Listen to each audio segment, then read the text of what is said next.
Obvio que estoy contento. Viva, carajo. Aparte, ¿cómo no estar contento ante tanto error tipo 2, no? Seguir haciendo todo mal y que salga bien, así es que más que contento. Bueno, mi conferencia es sobre nuestro enemigo, el Estado. Y que tomemos conciencia que la batalla es contra los colectivistas, contra los adoradores de la religión del Estado. Básicamente, lo primero que hay que entender es, el Estado se financia con impuestos. Entonces, lo primero que tenemos que entender es el origen de la palabra. Impuestos. Nada de bueno de ahí puede salir. Los impuestos se crearon para cuando un reino dominaba a otro, le ponía las cargas. Impuestos. Es decir, que es un acto violento. Por eso yo suelo usar esto con un ejemplo, que es, suponga que ustedes están en su casa, viene el vecino y le golpea la puerta y dice, che, dame la mitad de tus ingresos. Usted le dice, ¿qué te pasa? Se va. Al otro día vuelve su vecino, le dice, dame la mitad de tus ingresos. Pero te dije que no. Dice, no, pero acá hay un papel que dice que me los tenés que dar. Dice, ¿quién lo firmó? Yo. Obviamente lo van a sacar a patadas por poco.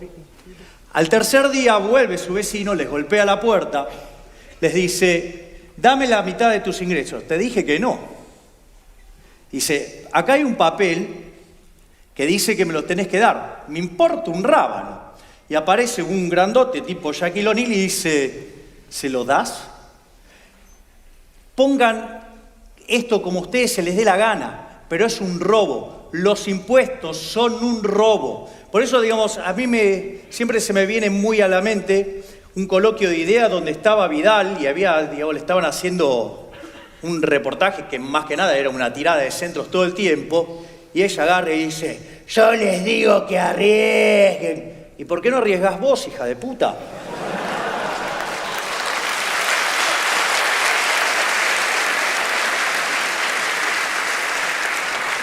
Digo, porque es fácil pedir que arriesguen los otros, los empresarios que se juegan todo el día el pellejo. Ella vive de una fuente coactiva llamada impuestos.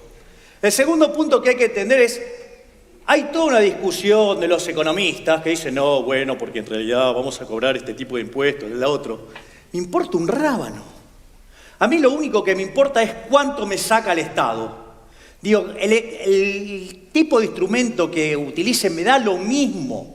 Es decir, me importa un rábano, a mí lo que cuenta es cuánto se lleva de mi bolsillo. No hay un impuesto más eficiente, menos eficiente, nada que vaya contra la libertad, nada que vaya contra la propiedad, nada que vaya contra el propio hecho de poder disfrutar del fruto de nuestro trabajo, ¿sí? Puede ser bueno. Es decir, entonces, digamos, siempre el impuesto es malo y me importa poco si es más o menos eficiente, porque de última lo que le puede parecer más eficiente al Estado, quizás es bárbaro para mí para poder eludirlo o evadirlo. Entonces, no importa, acá lo que importa es cuánto nos saca de lo que generamos, porque el verdadero enemigo es el Estado. La verdadera división de la sociedad es entre los parásitos, ¿sí?, que viven del Estado, que viven robándole al resto, y los que nos rompemos el orto laburando para pagar la cuenta de esto.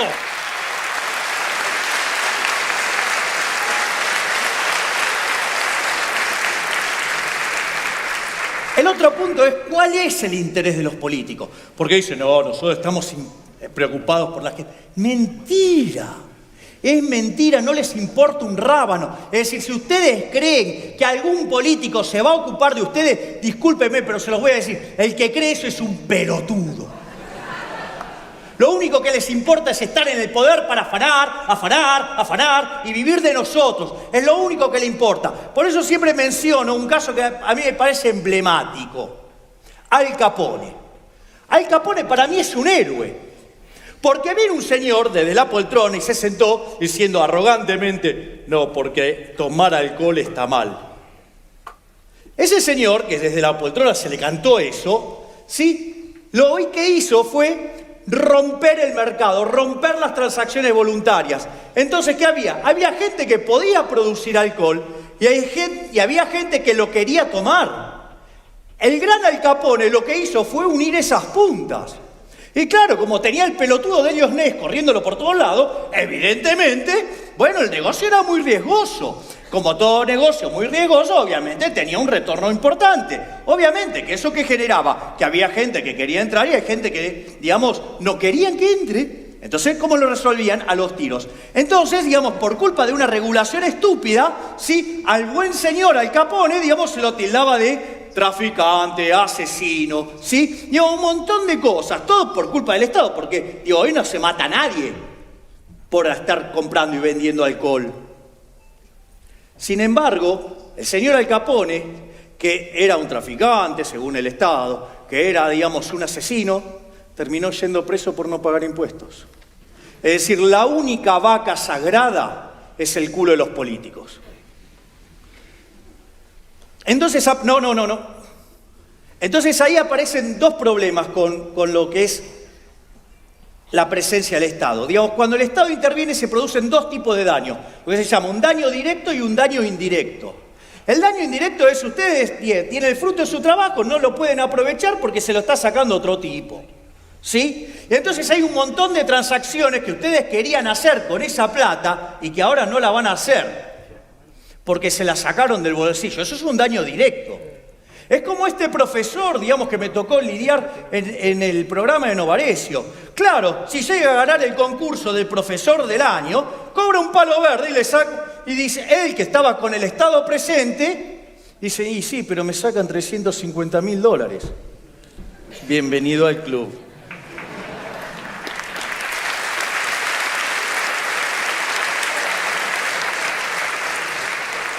Pero no solo eso. Dice, bueno, yo lo que pido es que esos $350.000 vuelvan al colegio donde él está. Como si el Estado va a hacer lo que vos querés. Justamente, pobrecito. O sea, pero aparte, digo, es muy interesante porque él, digamos, tanta caridad, digamos, y tanto rol del Estado y todo eso. Bueno, si tanto le gustaba, le quedaban todavía $650.000 para poner de él. Ah, no, pero siempre es muy fácil ser generoso con la ajena. Digamos, y el otro punto es, cuando ustedes hay esas transacciones que querían hacer y no las están haciendo, se producen también lo que se llaman daños indirectos. O sea, si yo quiero vender mi casa para comprarme otra casa y no me dejan vender mi casa, no voy a poder comprar la otra. Eso es lo que se llama el daño indirecto. Lo otro que tenemos, ¿sí? Entonces es que lo que hay que hacer es minimizar el tamaño del Estado. Y ahí básicamente tenemos tres corrientes de liberales o libertarios. Están lo que llaman los liberales clásicos, que admiten un conjunto de regulaciones al sistema, admiten la presencia, por ejemplo, de educación, digamos, financiada de algún modo coactivo, admiten sistema de salud como en algún modo coactivo, digamos, admiten la seguridad, admiten la justicia. Después están los minarquistas, donde lo único que aceptan es seguridad y justicia. Y después están los anarcocapitalistas, ¿sí? Que son los que odian al Estado. Digo, para los que tengan alguna duda, filosóficamente yo soy anarcocapitalista y soy, digamos, minarquista de corto plazo, donde creo que la solución de largo plazo es el anarcocapitalismo, porque lo que hay que entender es que el liberalismo clásico tiene un defecto de origen, aun cuando fuera minarquista. ¿Por qué? Porque en realidad, cuando yo estoy pidiendo que el Estado me dé seguridad y justicia, y le estoy pagando impuestos, sí, y supuestamente lo quiero para que me proteja la propiedad, y lo primero que estoy haciendo es dejar que me violente la propiedad, con lo cual es una inconsistencia. Por ende, digamos, lo que hay que comprender es que el camino es hacia el anarcocapitalismo, es decir, una sociedad guiada por el orden espontáneo, donde el Estado que tenemos hoy no es ni más ni menos que una solución tecnológica que, con el correr del progreso tecnológico, podríamos eliminarla.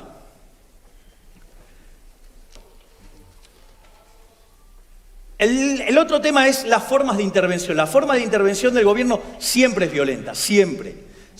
Hay tres tipos de violencia. Está lo que se llama la violencia autística. Bueno, esta fue la forma, por ejemplo, en la cual se implementó el régimen comunista en Rusia. Es decir, si les gustaba, bien, y si no les gustaban, los mataban. Digo, de hecho, ese régimen asesino siempre se aplicó de la misma manera, por eso tienen en su haber 150 millones de muertos. O sea, un sistema asesino. El segundo tipo de violencia es lo que se llama la violencia binaria, y ahí básicamente lo que se destaca siempre es el cobro de impuestos, que ya vimos con el ejemplo que es un acto violento, pero también, digamos, el gasto público es violencia binaria. ¿Por qué? Porque cuando el sector público cobró impuestos y decide gastar, lo que empieza a hacer es modificar los precios relativos de la economía. Entonces, cuando está modificando los precios relativos de la economía, va a estar favoreciendo a algunos y va a estar perjudicando a otros. Es decir, va a estar haciendo que a algunos le vaya bien y a otros los está mandando a la quiebra. Y lo hace discrecionalmente desde un escritorio, lo cual es profundamente violento. Y como si eso fuera poco, no solamente produce daños en la asignación de recursos de hoy, sino que además produce daños intertemporales, es decir, termina afectando el crecimiento de largo plazo. Termina haciendo que se asignen mal los recursos, terminamos estando todos peor. Es decir, que entonces no solo, digamos, que está mal, digamos, porque, digamos, me sacan la plata del bolsillo, digamos, que me la gané yo laburando y no la puedo disfrutar, sino que además, sí, cuando entra a gastar en el mercado también hace daño. Es decir, no tiene nada bueno. Y el tercer tipo de violencia es lo que se llama la violencia triangular. Ahí, por ejemplo, digamos, un caso de violencia, ¿cuál es? El control de precios. Es decir, quieren un ejemplo reciente. El ejemplo reciente es, por ejemplo, el cepo en la época del kirchnerismo. Y tiene varias cosas interesantes el cepo, ¿no? Porque ahí había gente que quería comprar y no podía, y había gente que quería vender y no podía. O si vendía, lo tenía que hacer al precio, digamos, que determinaba el Estado, o sea, con una pérdida. Fíjense que ahí está claro el daño que se producía. Pero además, el kirchnerismo no solo controlaba el precio. Como había un bruto exceso de demanda y no tenía para abastecer, digamos, en términos de pérdida de reservas, esa demanda, ¿qué hizo? Puso un control de cantidades. Entonces ustedes tenían control de precio y control de cantidades. Fíjense esto, porque ustedes lo que tenían era un bruto exceso de demanda de divisas. ¿Y eso qué hacía? Generaba un exceso de oferta en todo el resto de la economía, con lo cual, por ejemplo, en el mercado de bonos implicaba bonos bajos, o sea, precio de los bonos bajos, con lo cual la alta tasa de interés. Eso implicaba, digamos, que la demanda se retraía, con lo cual generaban exceso de oferta en el mercado de bienes, con lo cual la economía no crecía.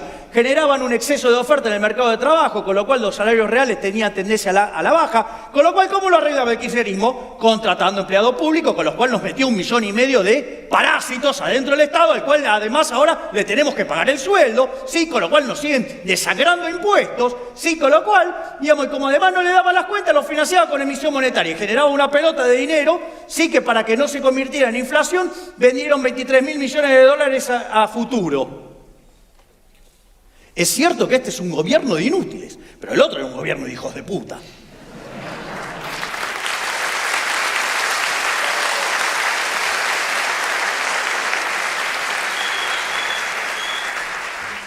Ahora bien, habrán visto que siempre, nunca falta el boludo buenintencionado que dice, no, pero el Estado puede gastar bien. ¡Bullshit! ¡Nunca gasta bien! ¡Nunca! Es decir, ya les quedó claro que la sacan por la fuerza, que es un acto violento, que tiene daños directos, que tiene daños indirectos, que es un montón de porquería. Pero aún así, digamos, no, pero puede gastar bien. ¡No! Friedman decía, hay 4 formas de gastar. La primera forma de gastar es gastar la de uno en uno mismo. Es decir, ¿qué mejor que uno mismo para maximizar beneficios? Si acaso, digamos, uno sabe bien lo que le costó ganarla, sabe bien lo que quiere, con lo cual nadie puede hacer mejor que ustedes esa operación. Tienen todos los costos internalizados y conocen todos los beneficios. Es más, miren el caso ridículo. Supongan que a ustedes le ponen un agente fiscal al lado para que gasten lo que ustedes quieren gastar. Aún así van a estar peor. Porque no es gratis, le tienen que pagar, con lo cual van a estar peor. La segunda forma de gastar es gastar la de ustedes en otros. Son los regalos. ¿Qué trata de hacer uno con el regalo? Y quedar bien gastando lo menos posible. Es decir, minimizan el costo, pero pero de vuelta, de última la están haciendo con la propia. La tercera forma de gastar es gastar la de otros en uno mismo. Entonces, siempre pongo el ejemplo de los ejecutivos de las firmas. Los ejecutivos de la firma, cuando viajan pagado por la firma, no viajan en ejecutiva, viajan en primera. Ahora, cuando viajan con la familia para irse de vacaciones, ahí van todos en turista. Es decir, siempre es fácil gastar de la del otro. Algo así como, ya la dije alguna vez, con el culo ajeno somos todos putos.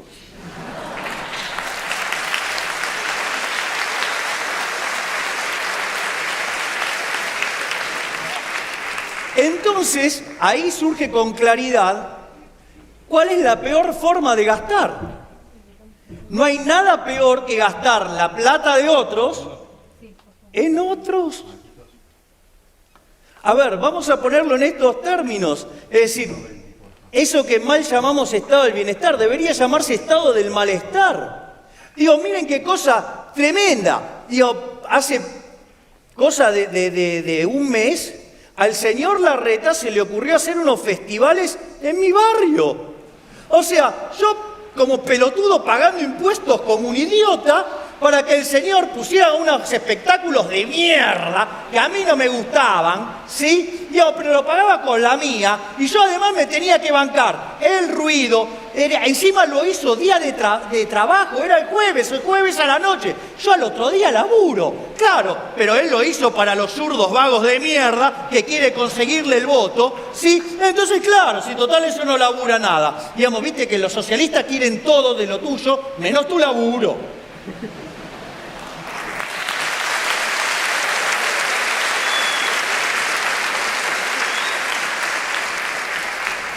El otro problema que tenemos es la corrupción.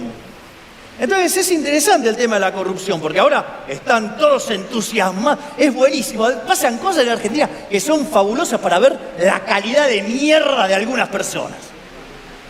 Dicen, ¡qué bueno! Ahora esta vez van presos los empresarios. Les aviso que todavía políticos no fueron muchos presos, ¿no? Muchos no hay, respecto a los que debería haber. Pero están contentos porque van a meter preso a empresarios. Es una locura. Eso significa que no entienden un carajo. Porque la corrupción es inherente a la existencia del Estado. ¿Por qué? Porque supongo que ustedes tienen una empresa y tienen un empleado corrupto. ¿Cómo sería un empleado corrupto? Alguien que está, por ejemplo, en el departamento de compras y compra más caro para llevarse una tajada. ¿Cuál es el problema? El problema es que ustedes están teniendo un mayor costo que el que correspondería. Esto significa que podría entrar otra empresa a su mercado y vender el mismo producto a un mejor precio o de mejor calidad, o las dos cosas, con lo cual ustedes irían a la quiebra. Por lo tanto, el propio proceso de mercado, si ustedes no saben cuidarse de la corrupción, van a ir a la quiebra. Por ende, el sector privado también tiene los mecanismos por los cuales, ¿sí?, para cuidarse de eso. ¿Por qué? Porque le duelen el órgano más sensible de todo, que es el bolsillo. Ahora, ¿cuál es el problema con el Estado? El problema con el Estado es que se financia con una fuente coactiva de ingresos. Haga las cosas bien o haga las cosas mal, esa fuente sigue estando ahí. Entonces, fíjense lo que pasa. Básicamente, cuando aparece el Estado, ustedes ahí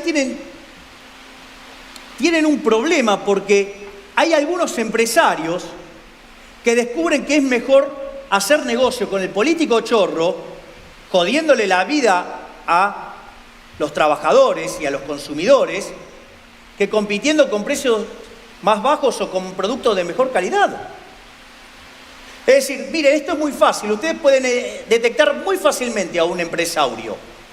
Plantéenle los temas del libre comercio. Usted le dice, no, mire, la verdad que para poder ser competitivos y no estar arruinando los salarios, que además eso hace que se vuelvan caros los alimentos y se multipliquen los pobres, lo que habría que hacer es bajar los impuestos. ¿Y qué le contesta el empresario? No baje los impuestos. ¿Por qué? Porque a cambio de eso, ¿qué pide? Pide protección. Entonces ahí, digamos, no compite, tiene asegurada la quintita y paga salarios de morondanga y tiene un producto de morondanga. Lo hacemos hace 80 años, así estamos, cada vez más pobres. De ser el quinto país más rico del mundo, somos 65. ¿Sí? Después hay otro tipo de empresarios que no les queda otra que tratar de esquivar al fisco, tratar de esquivar a los corruptos. Es decir, son tipos que viven a la defensiva, tipos que en lugar de ver cómo servir al prójimo con de mejor calidad o mejor precio, están preocupados a ver cómo hacen para cumplir con el fisco. Es decir, siempre digo, me viene a la cabeza mi amigo Lázari, tiene 21 vencimientos impositivos a lo largo del mes, en 22 días hábiles, vive pendiente de pagarle al parásito, una locura. Entonces, pero eso no queda ahí. Aparece el funcionario público y descubre que con una regulación o con algún tipo de artilugio puede mandar a la quiebra a una empresa. Entonces se fomenta más corrupción. En definitiva, lo que hay que entender es que la corrupción es inherente a la existencia misma del Estado. Bien, entonces ahora vamos a cosas que a mí me divierten mucho, que es la discusión entre el socialismo y el capitalismo. Siempre digo, como preludio a todo esto, diría que básicamente,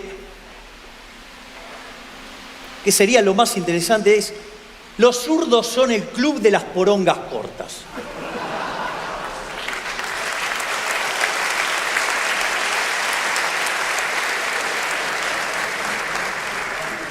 Porque el punto es, ¿quién va a clamar por el pene promedio? El que la tiene chiquita, el que la tiene grande no pide amputación. Entonces, digamos, cuando uno entiende eso, digamos, esto se va acomodando mejor en la cabeza, donde básicamente el gran problema que tiene el socialismo es parte de una teoría del valor errada, que es la teoría del valor trabajo. Vendría a ser como que las cosas valen según la cantidad de trabajo que tienen incorporada. Y eso la verdad que es una pelotudez del tamaño de una casa, para ser elegantes. ¿Por qué? Porque supongan lo siguiente, no sé, digamos, porque es equivalente a sumar costo. Entonces, yo siempre hago el ejemplo de que suponga que yo llego acá y nadie toma vino.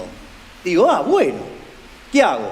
Me consigo la uva, me consigo la botella, me consigo la etiqueta, me consigo el corcho, todo. Y como además soy el único que va a vender vino acá, les cargo un bruto margen. Sucede que estamos en una sociedad de abstemios. Les pido por favor que sean educados y ordenados en lo que me van a decir que tengo que hacer con la botella, pero digo, está claro lo que tengo que hacer.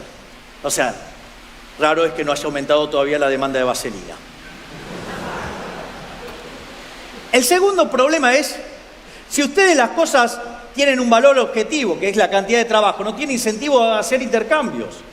Porque si tuviera más trabajo, el que tiene más trabajo incorporado no estaría dispuesto a dárselo al que tiene menos, con lo cual solamente podrían intercambiar cosas que tienen la misma cantidad de trabajo.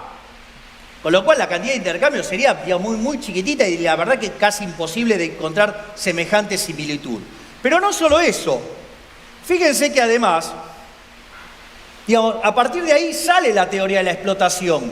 ¿Por qué? Porque en realidad si ustedes tienen ganancia, entonces claro, si es ganancia, eso es la plusvalía. Entonces, claro, digamos, eso, digamos, lo están explotando, digamos, al trabajador, porque lo generó el trabajo y eso tendría que estar totalmente tomado por los costos. Ahora, fíjense qué interesante, ¿no? Porque cuando uno mira el progreso tecnológico, sí, el progreso tecnológico siempre ahorra trabajo. O sea que, en el fondo, digamos, o los capitalistas son unos pelotudos, digo, que generan progreso tecnológico cuando podrían seguir explotando a la gente, o la otra, ¿no? Digamos, o son benefactores porque entonces bajan la explotación. Sin embargo, el surdería está en contra de la tecnología. ¿Sí? Entonces, otra cosa que uno ve, por ejemplo, es el tema de la igualación de las ganancias. Y eso tampoco tiene sentido. Porque para eso entonces tendrían que tener todos los bienes la misma cantidad de trabajo. Y si hay algo que se conoce es que existe, digamos, distintas posibilidades tecnológicas aún para producir el mismo bien. O por ejemplo, miren qué ridículo, ¿no? Suponga que efectivamente las cosas se determinaran por los costos. No habría quiebras. Es decir, con lo cual, el primer gran problema que tiene el socialismo es que parte de una teoría del valor que es una estupidez. Y eso, digamos, ya había sido revertido en parte por Menger en un trabajo de 1871 que se llama Ley de Imputación de Menger, después se llamó, que quiere decir que son los precios los que determinan los costos y no los costos los que determinan los precios. Entonces, cuando ustedes empiezan a entender eso, empiezan a funcionar, entender cómo funciona el mundo. Obviamente que el remate final, digamos, a Marx se lo dio von Bauer. Y una vez esto se lo plantea un zurdo. Me dijo, no, el problema es que como von Bauer cuando lo leyó a Marx no lo entendió. En realidad, el que no lo entendió a Marx fuiste vos, porque si alguien entendió el capital, no sería comunista, sería capitalista.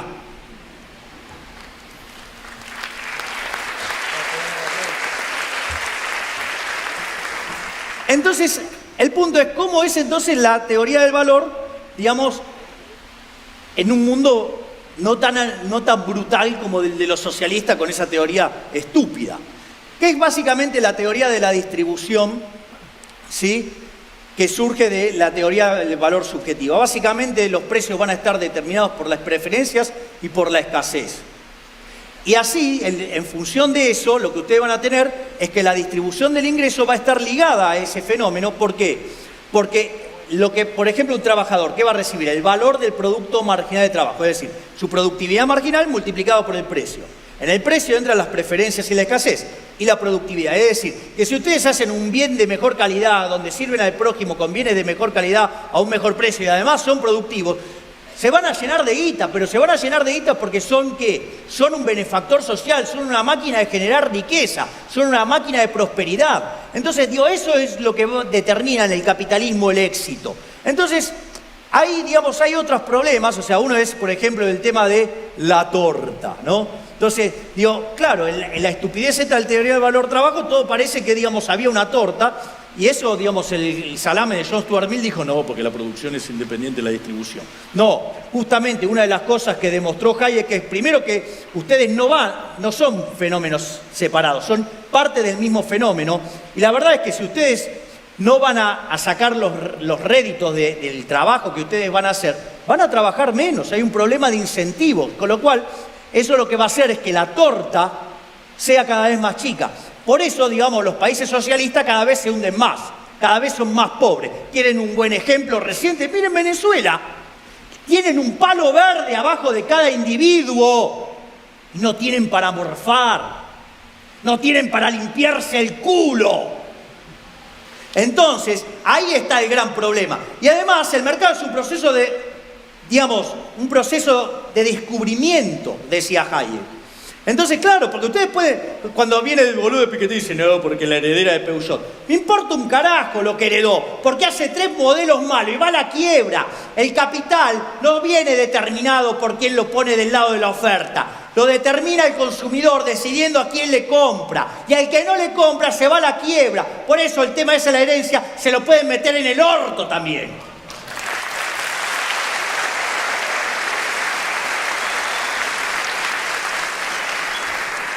Y después vienen con el tema de los impuestos progresivos. Fabuloso, impuestos progresivos. Pregunta, ¿cuántos están dispuestos a aceptar el trato desigual frente a la ley? Exacto, hay que ser un hijo de puta para eso.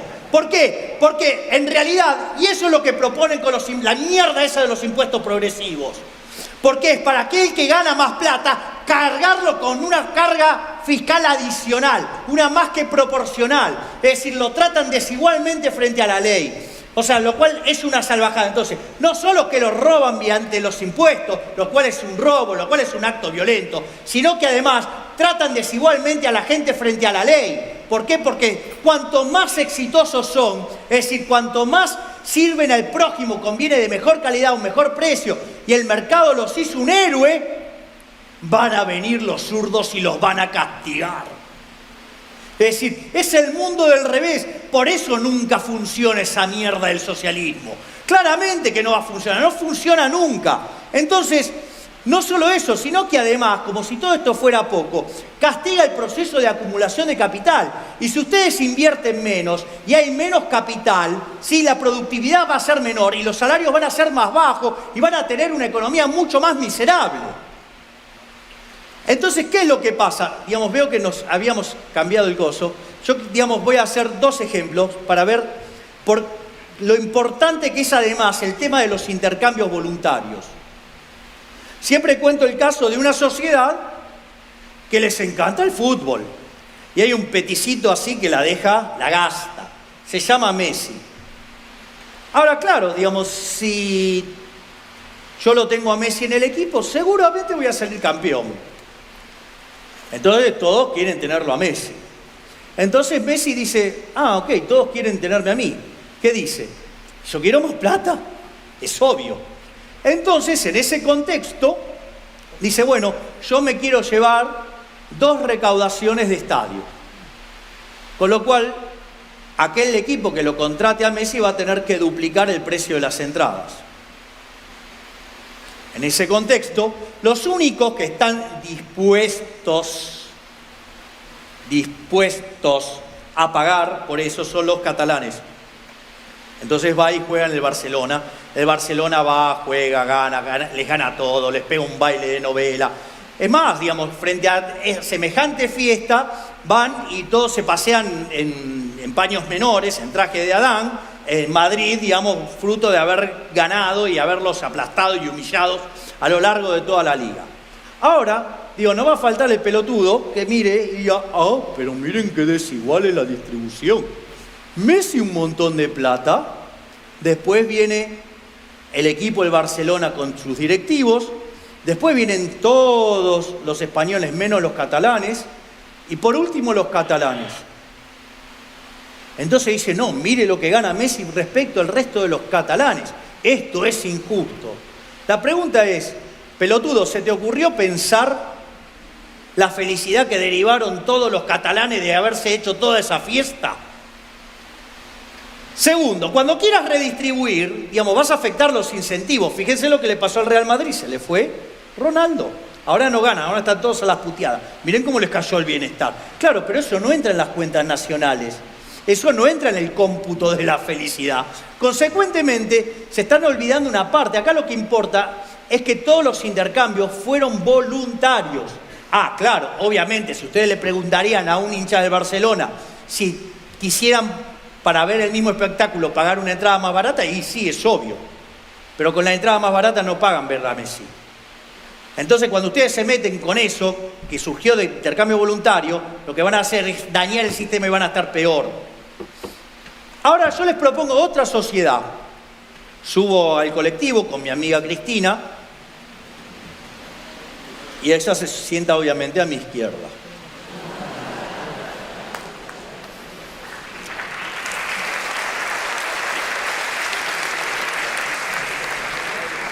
Entonces sube un señor con los bolsillos reventando de dinero. Entonces eso a ella le produce una ira profunda. Básicamente porque le parece que es desigual la forma en la cual está distribuida la riqueza en ese colectivo. Entonces agarra un bate que hay en los colectivos para pegarle a las ruedas, y le pone el bate en la cabeza al señor, sin pensar si esa plata era para o no operar los ojos del hijo que se está por quedar ciego. Entonces agarra el bate y le dice, o me das toda tu plata o te rompo la cabeza de un batazo. El señor dice, yo quiero salvar los ojos de mi hijo, entonces lo que voy a hacer es bancármela, porque muerto no lo puedo hacer. Entonces, ¿qué hace? Le da la plata. Y suponiendo que Cristina no se la gasta en carteras, que no se la gasta en hoteles, que no se la gasta en zapatos, que no se la gasta en los zapatos de suela roja y lo hace pintar de negro para que no sepamos dónde los compró. Digo, al margen de todas esas cosas, supongamos que distribuye o redistribuye igualitariamente en el colectivo toda esa plata. ¿Alguien podría decirme que esta segunda sociedad donde todos tienen lo mismo, es más justa que la primera? Jamás, porque estuvo precedido de un acto violento, fue un robo. Entonces, digo, más allá de todo esto, sigamos. Lo que tenemos es los resultados. 6, porque digamos, básicamente aquellas economías que son más libres crecen más que el doble que las reprimidas. Aquellas economías que son más libres tienen un PBI per cápita más de 8 veces más grande que el de las economías reprimidas. Aquellas economías que son más libres, el decil más bajo tiene un ingreso 11 veces más grande que el de las economías reprimidas, pero además es el doble que el ingreso promedio, con lo cual el que está en el decil más pobre del país libre está mejor que el 75% de la gente del país reprimido. Es decir, es mejor, ¿sí?, ser cola de león que cabeza de ratón, salvo que seas de los jerarcas comunistas, ¿no? Como sea Chávez y su hija que heredó, o Maduro, Castro y su hijo. Es más, los países más libres tienen 25 veces menos de pobres. Entonces, la pregunta es, ¿por qué entonces? Porque es un negocio para los políticos, ¿sí? Entonces, yo lo que quiero es ir avanzando. Digamos, estos son temas de distribución del ingreso, la mentira de los nórdicos, todas las falacias socialistas, que por cuestiones de tiempo no las voy a presentar. Pero lo que hay que entender es esto. En primer lugar, una de las cosas que queda bien claro a la luz de los datos que acabo de contar es que el capitalismo es muchísimo más productivo.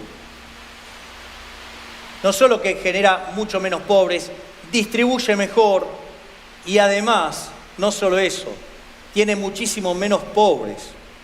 De hecho, los pobres de los países libres están muchísimo mejor que el 75-80% de los ciudadanos de los países reprimidos. Es decir, con el tema de la productividad no hay con qué darle.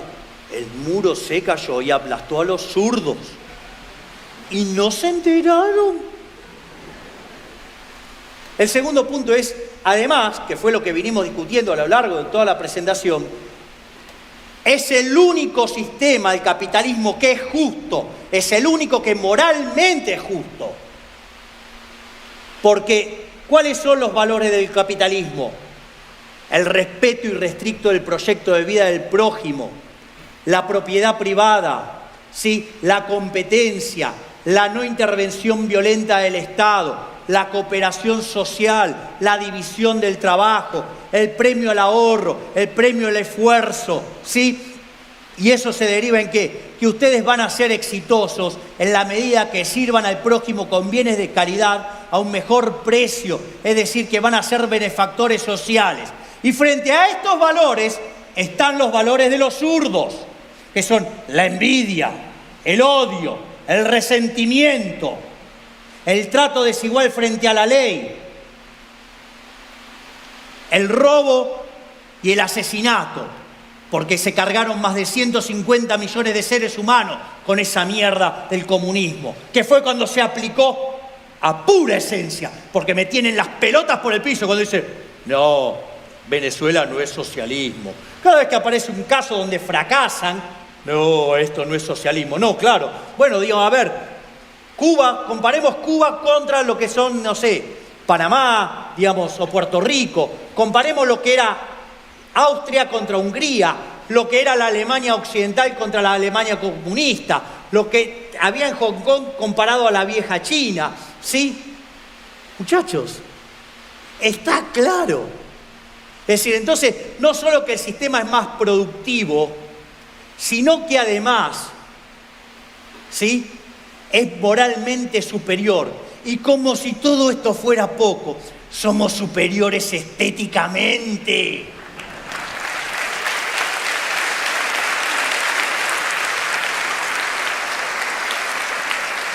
Miren lo que es New York.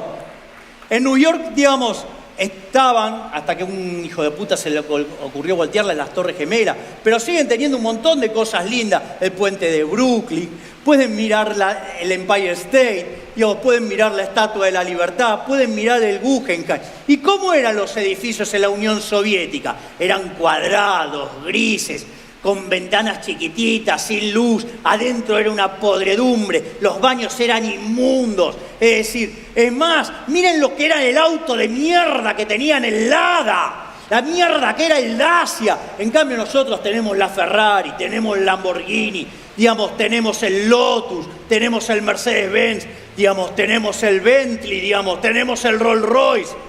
Y ellos esas catraminas asquerosas. Además, nosotros inventamos la minifalda.